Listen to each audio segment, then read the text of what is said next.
जैसा कि आप लोगों को पता है, मैं इस समय डिस्ट्रिक्ट जो कि भिंड पड़ती है, भिंड के एक कस्बा है ये दबोई में एक हमारे साथ गुरुजी हैं। जो गुरुजी बहुत ही अच्छी यहाँ के जो क्षेत्रवासियों के लिए एक नए चीज़ों की पहल करते हैं, क्योंकि लोगों को एक पाखंड जो फैला हुआ है उससे लोगों को निजात पाते हैं। तो सर्वप्रथम गुरुजी से हम आप लोगों को परिचय कराते हैं और जानकारी लेकर आप लोगों तक पहुँचाएंगे। जी गुरुजी नमस्कार। नमस्कार भैया, जय श्री राम, जय सिद्धेश्वर धाम। जी मेरा नाम गोपाल कृष्ण जी महाराज है जी। मैं वृंदावन में मेरी अध्ययन हुआ है और वो भी जन्मभूमि है। इसी जन्मभूमि में रहकर मैं संपूर्ण धर्म के कार्य को करता रहता हूँ, कभी यज्ञ कराना, भागवत कराना, यही हमारा कार्य है।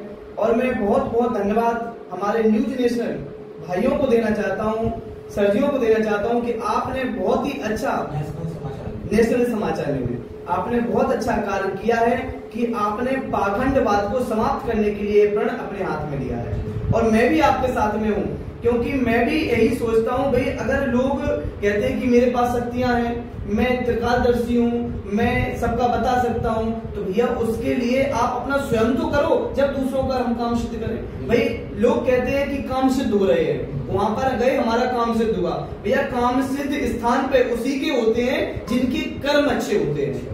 जैसे कहा गया कि सुखच्छ दुखच्छ न कोपि दाता परो ददाति तिग बुद्धि रेसा। बोले जब धर्म से पूछा गया, बोले महाराज आपके 3 चरण कट गए, एक बचा, ये कैसे? तो धर्म कहता है, बोले महाराज परीक्षित, बोले आपको पता नहीं, बोले सुख और दुख का कारण कोई और नहीं, अपने कर्म होते हैं। बोले अगर आपके कर्म अच्छे हैं तो आप जीवन में, बोले महाराज कहीं भी, बोले महाराज जैसे एक लंगड़ा बोले पहाड़ पर नहीं चढ़ सकता, और बोले अगर कर्म अच्छे हैं, आपके भाग्य अच्छे हैं, आपके संस्कार अच्छे हैं, तो बोले महाराज आप पहाड़ तक पहुंच जाओगे। और आपके कर्म खराब है तो बोले महाराज एक क्या दरबारों में आप अनेकों दरबारों में भटकते रहना, आपको आराम मिलने वाला नहीं है।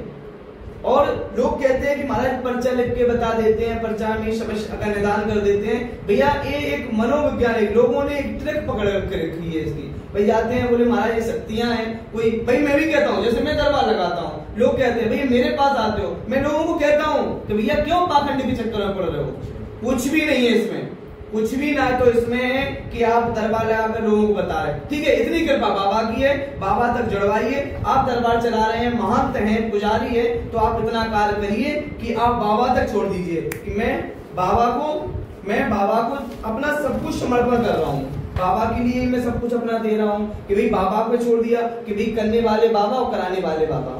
ठीक है, और यही होता है ना। तो इसीलिए मैं लोगों से कह रहा हूँ, जो लोग कहते हैं कोई भाई घंटों के हिसाब से हिलते हैं, जंजीरें मारते हैं, पाखंडवाद करते हैं, और बोले महाराज वो देवी मैया आ गई, तो ये कई संत जो बोले आज इनकी आयु बोले महाराज 200 वर्ष तक है, हिमालय में जाके देखो वो क्यों अपना पाखंड नहीं फैलाया, क्योंकि उनके पास शक्तियां हैं। और बोले जिनके पास शक्तियां नहीं होती हैं वो लोग ही इस पाखंड को फैलाते हैं।